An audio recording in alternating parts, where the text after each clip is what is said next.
Welcome to study politics. आज हम बात करेंगे रियलिज़म इन आईआर के रियलिज़म इंटरनेशनल रिलेशन के अंदर क्या थ्योरी है, क्या पर्सपेक्टिव है। तो लेंथ ज़्यादा होने की वजह से इस वीडियो को मैंने 2 हिस्सों में डिवाइड किया है। पहले हिस्से में हम इसका इंट्रोडक्शन, इसका ओरिजिन और इसकी मेजर अजम्पशंस ये चीज़ें देखेंगे, और दूसरे हिस्से में हम इसके मेजर थीम्स पे बात करेंगे, जिसमें हम देखेंगे कि state and power, conflict and violence, peace and security, और इसके अलावा ये बाकी सारी चीज़ें, इन सब पर रियलिज़म किस पर्सपेक्टिव से देखता है, ठीक है, और इसी तरह इसका क्रिटिसिज्म।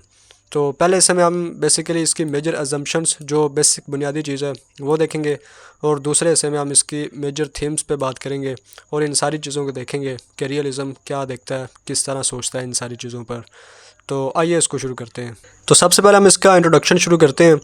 इंट्रोडक्शन शुरू करने से पहले मैं आपको एक ओवरऑल इसका व्यू देता हूँ कि रियलिज़म क्या है। बेसिकली जब वर्ल्ड वार 1 ख़त्म हुई तो उसके बाद जो स्कॉलर्स थे वो इकट्ठे हुए और उन्होंने इस बात पर सोचना शुरू कर दी कि पीस को कैसे हासिल किया जाए, ठीक है, क्योंकि वर्ल्ड वार 1 से पहले पूरी जो तारीख़ थी मुल्कों की, वो जंगों से भरी हुई थी। और जब वर्ल्ड वार 1 हुई तो उस वक्त उसे वर्ल्ड वार 1 नहीं कहते थे, तब तो ये वर्ल्ड वार ही थी। तो बहुत ज़्यादा तबाही हुई उस वक्त। तो जो स्कॉलर्स थे वो इकट्ठे हुए और उन्होंने सोचा कि जो पीस है दुनिया में, सुकून, अमन, ये कैसे किया जा सके। तो फिर इस सिलसिले में सबसे पहला जो स्कूल ऑफ थाट आया इंटरनेशनल रिलेशन के अंदर, वो था लिबरलिज़म। तो लिबरलिज़म ने इस बात का जवाब दिया कि आप कैसे पीस को हासिल कर सकते हैं, ठीक है। तो लिबरलिज़म अब क्या था, इस पर आप मेरी मुकम्मल से अलग से वीडियो देख सकते हैं, बिल्कुल इसी पैटर्न पे। तो ये जो हमारा रियलिज़म है, ये बेसिकली उस लिबरलिज़म के जवाब में आया था। अब रियलिज़म ने दुनिया में पीस कायम करने के लिए जो आइडियाज़ दिए वो आइडियल किस्म के थे, यानी कि वो आइडियलिस्टिक थे, ठीक है, जिसके जवाब में रियलिज़म अपने रियल आइडियाज़ लेके आया, ठीक है। तो इन्होंने बेसिकली लिबरलिज़म पर क्रिटिसिज्म किया कि आप जो ख्यालात देखते हैं, आप जो सोचते हैं, वो यूटोपियन है, वो बिल्कुल आइडियल किस्म के हैं, वो मुमकिन नहीं है। बल्कि जो रियलिज़म जिस तरह दुनिया को एक्सप्लेन करता है, वो चीज़ रियलिटी है, वो चीज़ हकीकत है। तो साथ साथ मैं आपको ये भी बताऊंगा कि लिबरलिज़म के अपोज में रियलिज़म क्या कहता है, ठीक है, लेकिन बेसिक फोकस जारी बात है मेरा रियलिज़म पे ही है। तो रियलिज़म का एक सबसे बड़ा और मेजर आर्गूमेंट ये है कि वार इज़ इनएविटेबल, कि वार को आप कभी रोक नहीं सकते, ये हमेशा होनी है। तो जो लिबरलिज़म था वो ये कहता था कि आप वार को ख़त्म कर सकते हैं और पीस को कायम कर सकते हैं। और फिर पीस को कायम करने के लिए उन्होंने अपना एक मुकम्मल सिस्टम दिया, मुकम्मल उन्होंने जो अपने आइडियाज़ थे, उनकी जो अजम्पशंस थी, वो उन्होंने दी, ठीक है। यानी कि लिबरलिज़म ने ये कहा कि पीस कायम हो सकता है, तो ये रियलिज़म ने ये कहा कि नहीं भाई, पीस कायम नहीं हो सकता, वार इज़ इनएविटेबल, वार होनी है। तो सिर्फ़ एक ही चीज़ जो वार को ना होने से बचा सकती है, वो ये है कि आप वार के लिए तैयारी करें, वार के लिए प्रिपरेशन करें। तो ये चीज़ को आपने भी अपने माइंड में रखना है, ठीक है। ये तो इंट्रोडक्शन है, तो हम इसकी मेजर एजम्पशन में ये डिटेल से देखेंगे कि रियलिज़म इस चीज़ को कैसे देखता है। लेकिन बेसिक आइडिया क्या है कि वार होनी है, आप इसको ख़त्म नहीं कर सकते। तो जो रियलिज़म है, ये एक वेल एस्टेब्लिश्ड पर्सपेक्टिव है इंटरनेशनल रिलेशन के अंदर, ठीक है। आप जानते हैं कि कैपिटल आईआर और स्मॉल आईआर में फ़र्क होता है। कैपिटल आईआर का मतलब जो सब्जेक्ट है, जो किताबों में, बुक्स में लिखा होता है आईआर, वो है, और जो स्मॉल आईआर होता है वो जो प्रैक्टिकल रिलेशनशिप होता है कंट्रीज़ के अंदर, वो होता है।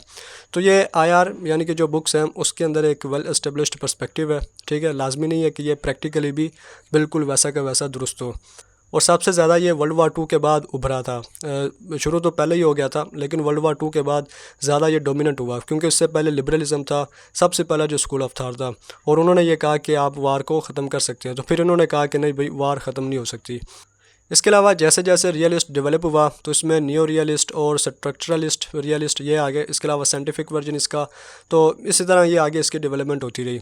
इसके अलावा जो रियलिज़म है, ये अपने आप को क्लेम करता है कि ये रियल है देन यूटोपियन थाट्स। तो यूटोपियन थाट्स क्या थे, वो जो लिबरल ने पेश किए थे कि आप पीस को अचीव कर सकते हैं, तो ये अपने आप को एक रियल कंसिडर करता है। इसके अलावा कुछ कोर वैल्यूज़ जो रियलिस्ट की हैं कि states like man are by nature self interested. आप जानते हैं कि जो लिबरलिज़म और रियलिज़म है, ये दोनों डायरेक्ट इंसान की नेचर पे बात करते हैं, इंसान की फितरत पे बात करते हैं कि इंसान कैसा है, और फिर इंसान से वो स्टेट लेवल पे आ जाते हैं कि जैसा इंसान है, ज़ाहिर बात है वैसी स्टेट होगी। तो सिर्फ ये इंट्रोडक्शन चूँकि चल रहा है, तो रियलिज़म ये बोलता है कि इंसान की जो नेचर है वो सेल्फ़ इंटरेस्टेड है, जिसकी वजह से स्टेट भी सेल्फ़ इंटरेस्टेड है। इसके अलावा इंसान बाय नेचर एग्रेसिव है, स्टेट भी एग्रेसिव है। इसके अलावा इंसान अपने यानी कि ज़ाती जो इंटरेस्ट है, सेल्फ़ इंटरेस्ट, उसको परस्यू करता है, लिहाजा स्टेट भी ऐसा ही करती है। इसके अलावा जब स्टेट्स अपना कोई भी ऑब्जेक्टिव, अपना नेशनल इंटरेस्ट या सेल्फ़ इंटरेस्ट परस्यू करती हैं, तो वो कभी ये नहीं देखती कि लॉ क्या कहता है या मोरालिटी क्या कहती है। यानी कि लॉ और मोरालिटी की कोई रुकावट इनके दरमियान में नहीं आती। जब इन्होंने देखा कि ये हमारे फ़ायदे में है, तो फिर उन्होंने उस चीज़ को अचीव करना है। इसके अलावा रियलिज़म में एक बड़ा अहम कंसेप्ट है अनार्की का, कि अनार्की बोलते हैं कि एब्सेंस ऑफ वर्ल्ड गवर्नमेंट, यानी कि पूरी दुनिया में कोई भी वर्ल्ड गवर्नमेंट नहीं है, कि अगर कि दुनिया में कोई मसला हो रहा है तो वो वहाँ जो सेंट्रल गवर्नमेंट होगी वो कोई लेजिस्लेशन करे, कोई लॉ बनाए, ठीक है। तो ये बोलते हैं चूँकि दुनिया में कोई वर्ल्ड गवर्नमेंट नहीं है, लिहाजा हर स्टेट अपनी मर्ज़ी से जैसे चाहे वैसा काम करती है, ठीक है। जिस तरह सादा लफ्ज़ों में पाकिस्तान की मिसाल लें तो एक वफाक है और बाकी सूबे होते हैं। वफाक की अपनी यानी नेशनल असम्बली होती है और बाकी हर प्रोविंस की अपनी। तो जो सेंट्रल गवर्नमेंट है ये बेसिकली वो वर्ल्ड गवर्नमेंट की बात करती हैं कि इस तरह दुनिया में कोई सेंट्रल गवर्नमेंट नहीं है। हर कंट्री, हर मतलब सूबों की तरह अपनी अपनी मर्ज़ी से चल रहा है जैसे वो चाहता है, ठीक है। तो सेंट्रल गवर्नमेंट के ना होने की वजह से बड़ा मसला है, तो इसको हम आगे देखेंगे कि किस तरह ये मसला है। बेसिकली ये थीम्स में ज़्यादा इस पर बात करेंगे। इसके बाद लीग ऑफ नेशन, आप जानते हैं कि ये वर्ल्ड वार 1 के बाद कायम की गई थी, और लीग ऑफ नेशन के जितने भी आइडियाज़ थे वो बुनियादी तौर पर लिबरलिज़म के आइडियाज़ थे, कि जिसमें उन्होंने कहा कि आप पीस को अचीव कर सकते हैं। तो चूँकि वर्ल्ड वार 2 का होना और जो 1930s में ग्रेट डिप्रेशन आया था उसका होना इस बात को साबित करता था कि लीग ऑफ नेशन फेल हो चुकी है, ठीक है। तो इस फिनोमेना को जो रियलिज़म था उन्होंने बड़े बेहतर तरीके से एक्सप्लेन किया, ठीक है। तो एक चीज़ ये इसमें थी। इसके अलावा वार इज़ इनएविटेबल, ये रियलिज़म का कहना है कि अगर आप पीस हासिल करना चाहते हैं तो उसका सिर्फ एक ही ज़रिया है कि आप अपने आप को वार के लिए तैयार करें, ठीक है। ये बिल्कुल एक कोर बिलीफ है रियलिज़म का, कि अगर दुनिया में पीस कायम करना चाहते हैं तो हर कंट्री को चाहिए कि वो अपने आप को वार के लिए तैयार रखे। जब हर कंट्री को ये पता होगा कि दूसरा कंट्री वार के लिए तैयार है तो वो कभी भी उस पर अटैक नहीं करेगा, ठीक है। तो दुनिया में पीस को कायम करने का सिर्फ एक ही ज़रिया है कि आप अपने आप को हमेशा अप टू डेट रखें मिलिट्री के लिहाज से। इसके अलावा जैसे मैंने आपको शुरू में बताया कि वर्ल्ड वार 2 के बाद जो रियलिज़म था इसने आईआर यानी कि जो सब्जेक्ट मैटर है उसको बहुत ज़्यादा डोमिनेट किया रखा, क्योंकि ये लिबरलिज़म के जवाब में आया था और काफ़ी रियल यानी कि हकीकी मालूम होता था। इसके अलावा रियलिज़म ये बोलता है कि long history of world politics ये आपस में मुआहदे करने, कवानीन बनाने, कोऑपरेशन करने में नहीं गुजरी, बल्कि जो दुनिया की तारीख़ है वो स्ट्रगल फॉर पावर इसमें गुजरी है, ठीक है। तो बेसिकली ये लिबरलिज़म पे अटैक था। लिबरलिज़म ये बोलता है कि आप वर्ल्ड इंस्टीट्यूशंस के ज़रिए, कोऑपरेशन के ज़रिए, इसके अलावा रूल्स के ज़रिए, लॉस के ज़रिए, डेमोक्रेसी के ज़रिए इस तरह से दुनिया में पीस कायम कर सकते हैं। तो रियलिज़म ने यह कहा कि अगर ऐसा होता तो फिर पीछे जो पूरी दुनिया की तारीख़ है उसमें ऐसा क्यों नहीं हुआ। तो वो बोलते हैं कि दुनिया में कोई रूल्स, कोई लॉस नहीं बनते रहे, कोई ट्रीटी, कोई जो मुआहदे हैं वो साइन नहीं होते रहे, ना ही कोई कोऑपरेशन या वर्ल्ड इंस्टीट्यूशन बनते रहे, बल्कि पूरी दुनिया की जो तारीख़ है वो स्ट्रगल फॉर पावर है, ठीक है। ये जो रूल्स हैं, लॉज हैं, इनमें नहीं गुजरी। तो रियलिज़म फिर इस बात को आगे लेके बढ़ता है कि आगे भी ऐसा ही होना है कि आप रूल्स या लॉज या इन बातों पर फोकस ना रखें, बल्कि आप अपनी पावर पर, स्ट्रगल फॉर पावर, इस पे फोकस रखें। इसके अलावा pursuit for power and national interest, ये मैंने यहाँ पर ही बात कर दी थी कि चूँकि इंसान ही ऐसा है लिहाजा स्टेट्स भी ऐसे ही बिहेव करती हैं। इसके अलावा रिस्पेक्ट फॉर लॉ, अगर आप चाहते हैं कि कोई कंट्री, कोई शख्स या कोई भी बंदा रिस्पेक्ट फॉर लॉ करे तो उसका सिर्फ एक ही ज़रिया है कि उसे थ्रेट बाय फोर्स इस तरह से किया जाए, ठीक है। तो इसके पीछे भी नियो रियलिस्ट की एक थ्योरी है, हेजिमोनिक स्टेबिलिटी थ्योरी, इसको हम आगे बात करेंगे। इसके अलावा स्टेट्स ऑब्लिगेशन, ठीक है, यानी कि स्टेट का क्या काम है बुनियादी, टू इट्स सिटीज़न, यानी कि वो सिर्फ अपने सिटीज़न को जवाब दे, सिर्फ उसी का उसने काम करना है, not to international community. Again ये लिबरलिज़म पे क्रिटिसिज्म था। लिबरल वर्ल्ड कम्युनिटी की बात करते, इंटरनेशनल ऑर्गेनाइजेशंस की बात करते, जैसे उन्होंने लीग ऑफ नेशन बनाई, फिर यूनाइटेड नेशन ऑर्गेनाइजेशन बनाई, ठीक है। तो रियलिज़म ने कहा कि स्टेट का काम ये नहीं है कि वो कोऑपरेशन करती रहे, इंटरनेशनल इंस्टीट्यूशंस बनाती रहे या वर्ल्ड कम्युनिटी की बात करे, बल्कि उसका काम है कि वो अपने सिटीजन्स को सर्व करे। यानी कि वही बात कि सेल्फिश है, अपना इंटरेस्ट देखना है, दूसरों का नहीं देखना। तो मतलब ये चीज़ थी कि वो सिर्फ अपने सिटीज़न को जवाब दे। तो ये मैंने बेसिकली आपको एक ब्रीफ इंट्रोडक्शन दिया है ताकि आपका एक ज़हन बन जाए कि रियलिज़म बेसिकली क्या है। तो आइए इसको आगे देखते हैं। इसके बाद हम इसका ओरिजिन देखते हैं कि रियलिज़म कैसे इमर्ज हुआ।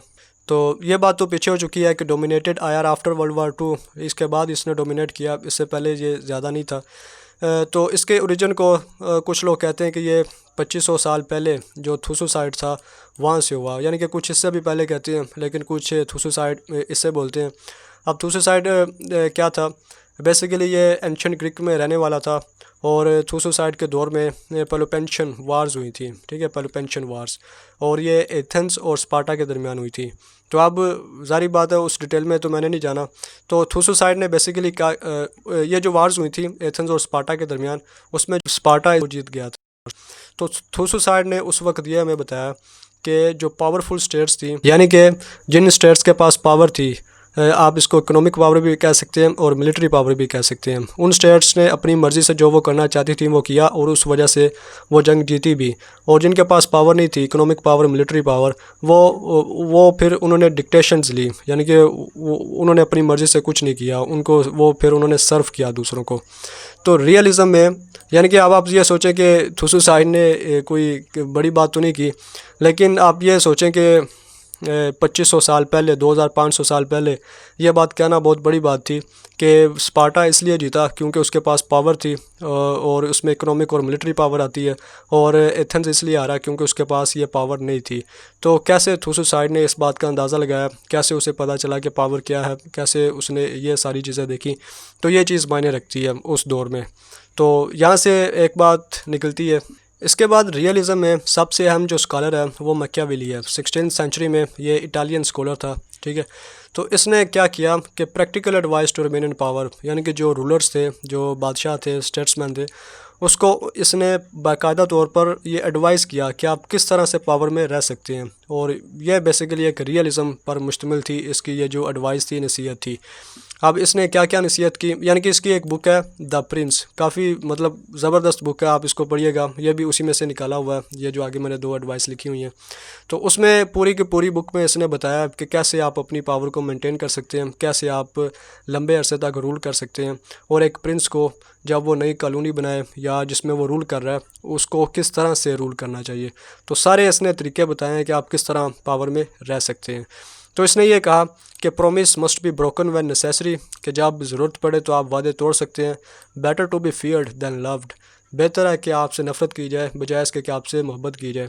तो ये इसने उस, यानी कि जो प्रिंस था, बादशाह था, उसको नसीहत की। तो यहाँ से आप अंदाज़ा लगा सकते हैं, यानी कि अब मैं डिटेल में नहीं जा रहा इसकी, कि आप वादे तोड़ें जब ज़रूरी हो, और बेहतर है कि आपसे नफ़रत की जाए, मतलब कि आप एग्रेसिव बिहेव करें। अगर कोई आपके ख़िलाफ़ बोलता है तो आप उसका पत्ता साफ़ करें। तो better to be feared than loved, बजाय इसके कि आपसे लोग मोहब्बत करें। मोहब्बत करेंगे तो फिर आप किसी के धोखे में जल्दी आ जाएंगे। तो इसकी ये जो एडवाइस थी, ये बड़ा जो रियलिज़म था, रियलिटी पर मुश्तमिल थी, ठीक है। तो यहाँ से भी रियलिज़म का ओरिजिन निकलता है। इसके अलावा जो रियलिस्ट हैं ये कहते हैं कि नो प्लेस फॉर ट्रस्ट और सेंटिमेंट इन पॉलिटिक्स, कि पॉलिटिक्स में आप किसी पर भरोसा नहीं करना, कोई इसमें जज्बा नहीं है, या सॉरी जज्बात, इसमें इमोशंस कुछ नहीं है, और ना ही आपने किसी पर ट्रस्ट करना है। और ये जो इन्होंने निकाली है बात, ये भी ये मैकियावेली से ही तशबीह देते हैं कि ये उसी से हमने ड्राइव की है, ठीक है। तो ये बात इसमें आती है।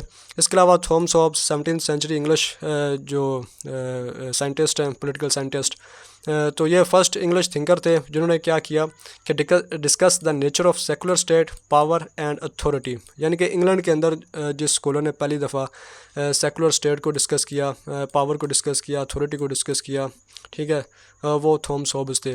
तो यहाँ से भी जो रियलिज़म है, रियलिज़म स्कूल ऑफ थाट, उसकी भी जो ओरिजिन है उसको इससे जोड़ा जाता है। तो इसके अलावा थॉमस हॉब्स ने स्टेट ऑफ नेचर की भी बात की, यानी कि ये एक फर्दर एक लंबी बात हो जाएगी। यानी कि इसमें बात की कि किस तरह शुरू में जो आदमी था, जिस तरह हज़रत आदम अलैहिस्सलाम, हज़रत हव्वा अलैहिस्सलाम दुनिया पर आए थे, तो बेसिकली वो जो दौर था स्टेट ऑफ नेचर थी, कि जिसमें किसी को पता ही नहीं था कि क्या होता है, कि क्या हो रहा है, क्या नहीं हो रहा। हर बंदा अपनी मर्ज़ी से खुशी खुश है, कोई किसी को कोई मसला ही नहीं है, यानी कि स्टेट ऑफ नेचर है एक। लेकिन फिर हॉब्स कहता है कि आहिस्ता आहिस्ता इंसान के अंदर जो इंसान की, जिस तरह हमने बात की नेचर की, तो वो नेचर एग्रेसिव थी, सेल्फिश थी, और यहाँ से आहिस्ता आहिस्ता फिर जो मसाइल थे वो निकलना शुरू हो गए। तो हम बस यहीं पर रहते हैं कि थॉमस हॉब्स ने भी यही कहा कि इंसान सेल्फिश है, यानी कि स्टेट ऑफ नेचर से जब इंसान निकला तो वो अपनी सेल्फिश नेचर की वजह से निकला। तो ये था एक इसका ओरिजिन, जिसमें हमने सुसाइड की, मैकियावेली की और हॉब्स की बात की। मुख्तसर इंतहाई हमने बात की, क्योंकि सिर्फ हिंट ही हमने लेना है कि इन्होंने क्या कहा, कि किस तरह से हम रियलिज़म को इनसे जोड़ सकते हैं। तो आइए इसको आगे देखते हैं, जो हमारा बुनियादी काम है इसकी अजम्पशंस। तो सबसे अहम काम जो है मेजर अजम्पशंस के रियलिज़म की मेजर अजम्पशंस क्या हैं, कोर आइडियाज़ क्या हैं, बिलीफ क्या हैं। तो सबसे पहले इसमें आता है ह्यूमन नेचर। तो मैंने आपको इंट्रोडक्शन में भी बताया कि जो लिबरलिज़म है और रियलिज़म है, दोनों ऐसी थेरीज़ हैं कि ये डायरेक्ट इंसान की नेचर पे बात करती हैं, फितरत पे बात करती हैं कि इंसान कैसा है, और फिर वो माशरे में आती हैं, सोसाइटी में आती हैं, कम्युनिटी पे आती हैं और स्टेट लेवल पे आती हैं। कि ज़ाहिर बात है जैसा इंसान होगा वैसी स्टेट होगी, क्योंकि स्टेट कोई स्पेस तो नहीं है, यानी कि स्टेट कोई एब्स्ट्रैक्ट आइडिया तो नहीं है। बेसिकली आप स्टेट है, मैं स्टेट हूँ, हर बंदा स्टेट है, क्योंकि बेसिकली जो आदमी होता है, इंडिविजुअल होता है, उसी ने स्टेट का निज़ाम चलाना है। तो जैसे इंसान की नेचर होगी वैसी स्टेट होगी। तो रियलिज़म क्या कहता है, क्या है, इनहेरेंटली सेल्फिश एंड कांस्टेंट। ठीक है, कि एक तो सेल्फिश है, खुद गर्ज है, और ऊपर से एक कांस्टेंट भी है।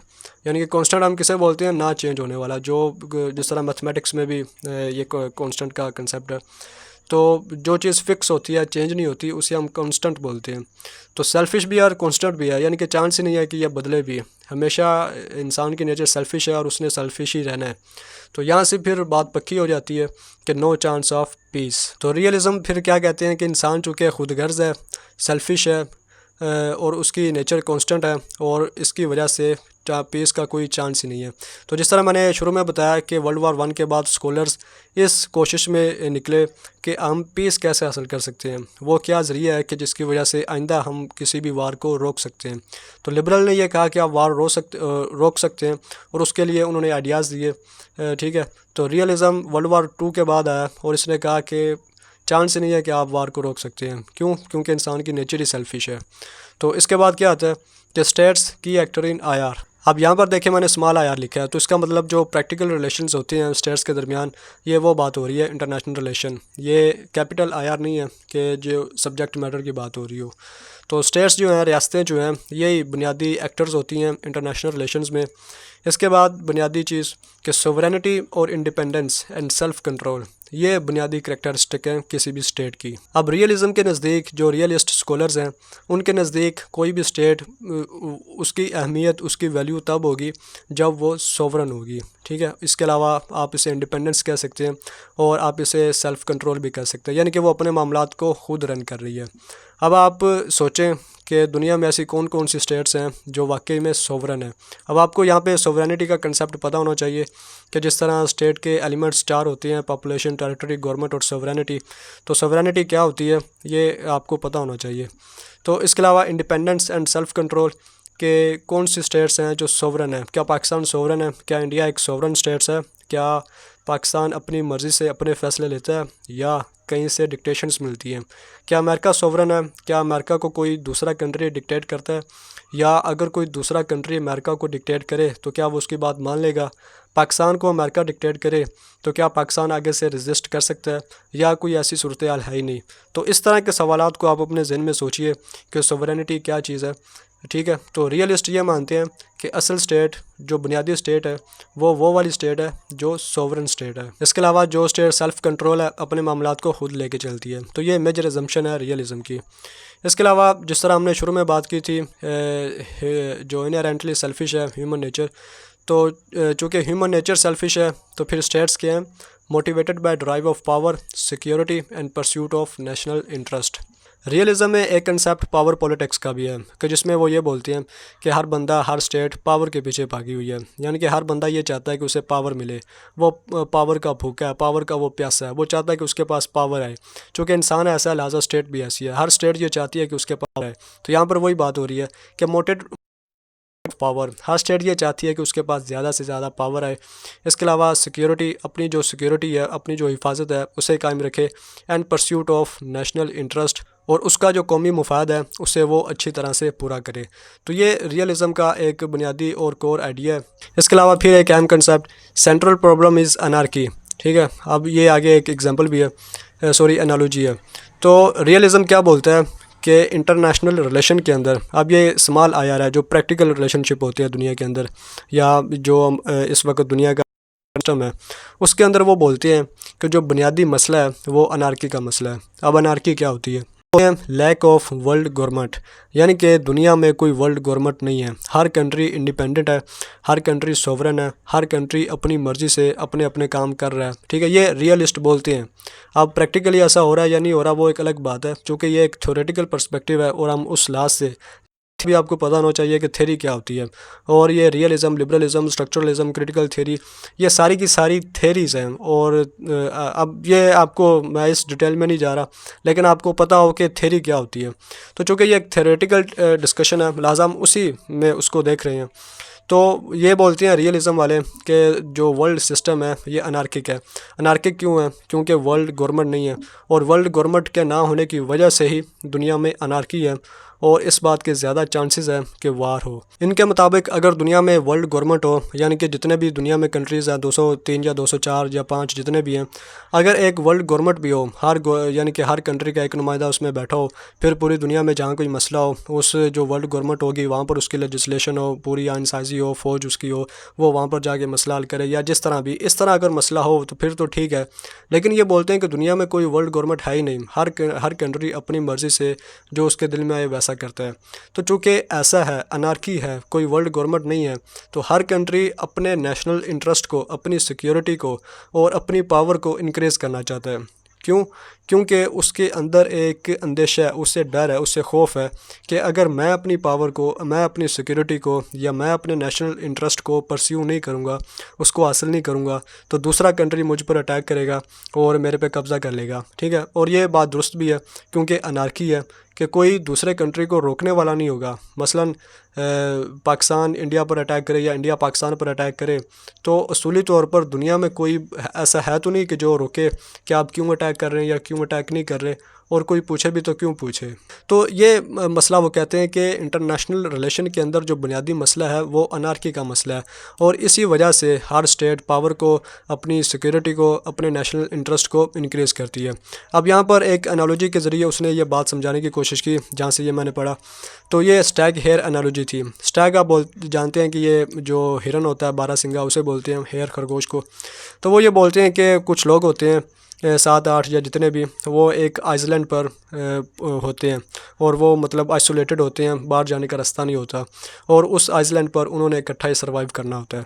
अब क्या होता है कि खाने का मसला होता है, उनको भूख लगती है, और वो उनको ये पता चलता है कि यहाँ पर जो स्टैग है, मतलब ये बारहसिंगा, ये मूव करता है। इसके बाद वो सारे ये डिसाइड करते हैं कि अगर हम सारे मिल के स्टैग पर अटैक करें, स्टैग को पकड़ने की कोशिश करें, तो हम उसे पकड़ सकते हैं।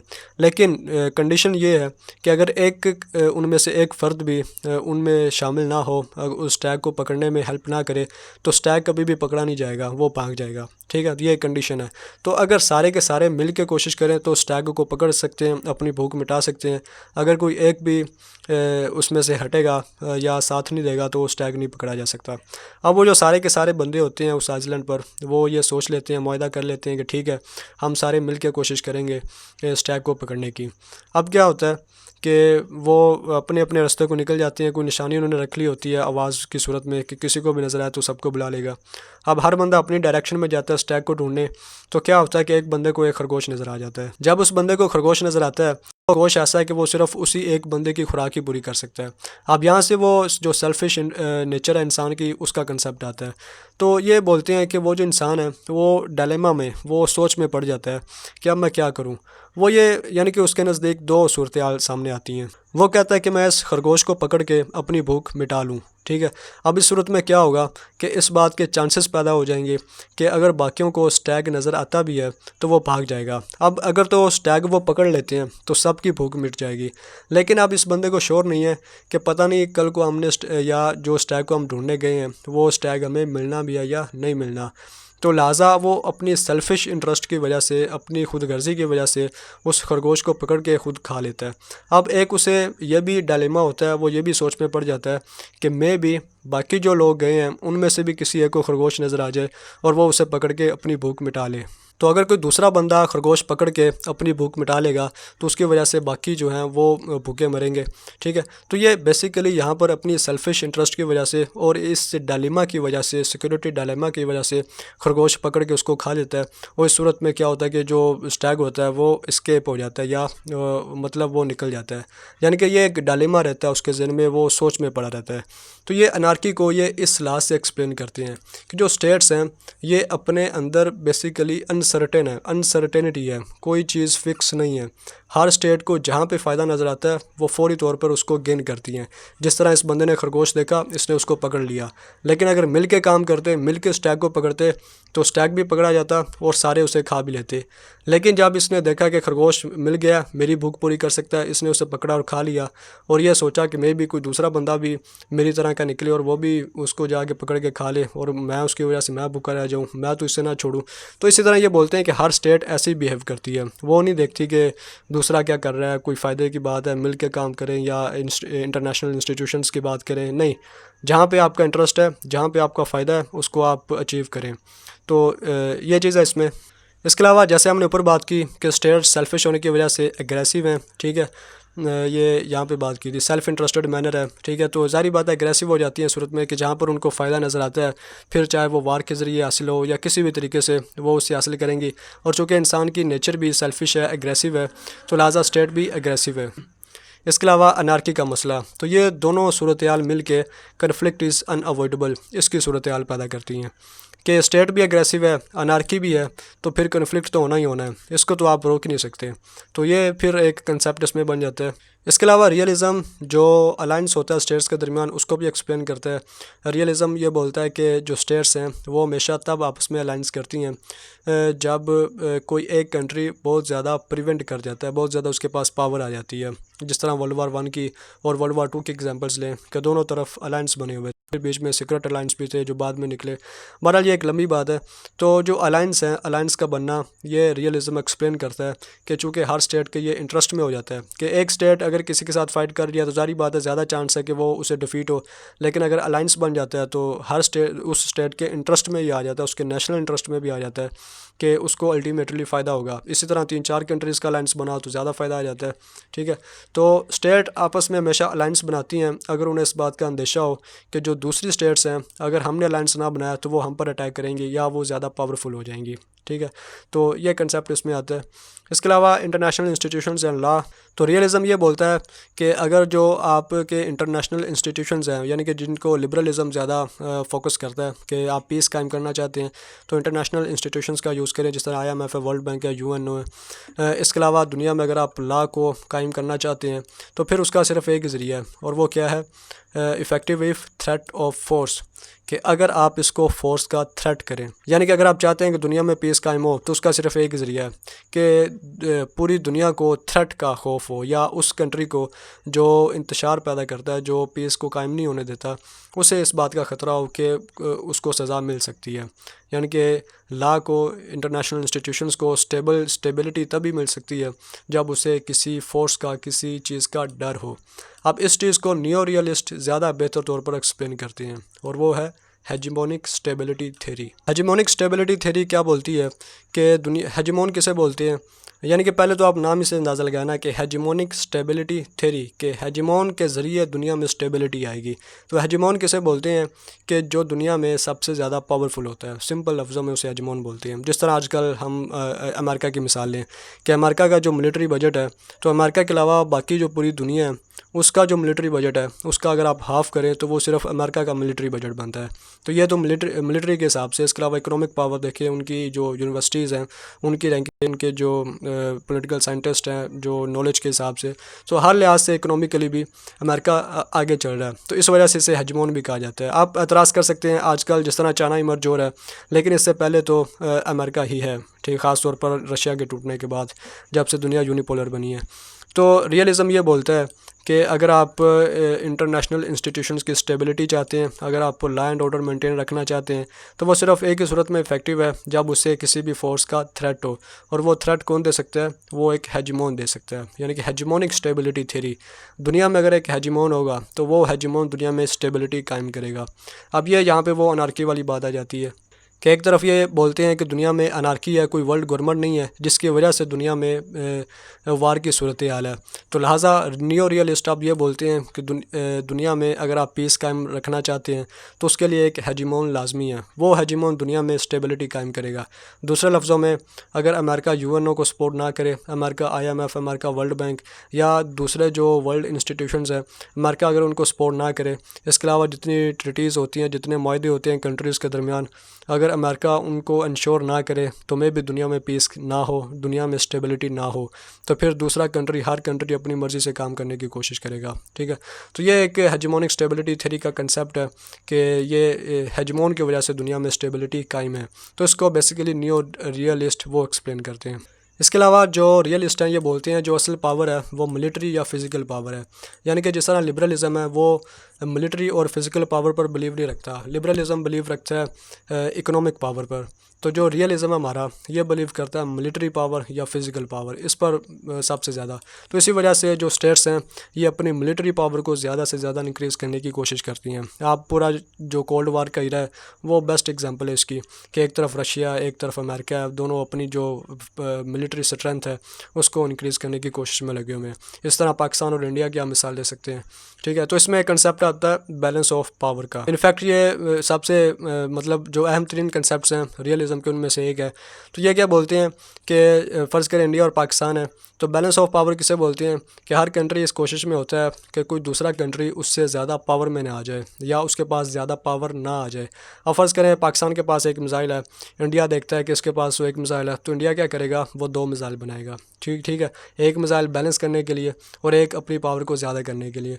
इसी तरह पाकिस्तान जब ये देखेगा कि इंडिया के पास 2 हैं तो ये 4 बनाएगा, या कम अज़ कम 2 तो बनाएगा ही कि मेंटेन हो, यानी कि बैलेंस ऑफ पावर है।